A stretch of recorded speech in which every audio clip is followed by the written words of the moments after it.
Hi, I'm Joe from Logitech, and in this video, I'll show you how to pair your Mobi Fold with up to 3 devices and switch between them with the press of an Easy Switch button.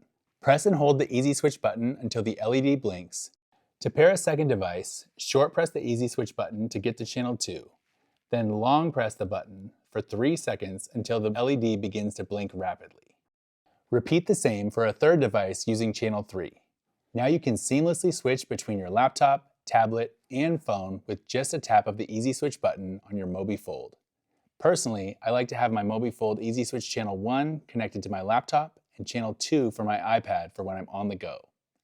So that's Easy Switch, set up and ready to go on your Mobi Fold. If you found this helpful, give the video a like and subscribe for more Logitech tips. Thanks for watching.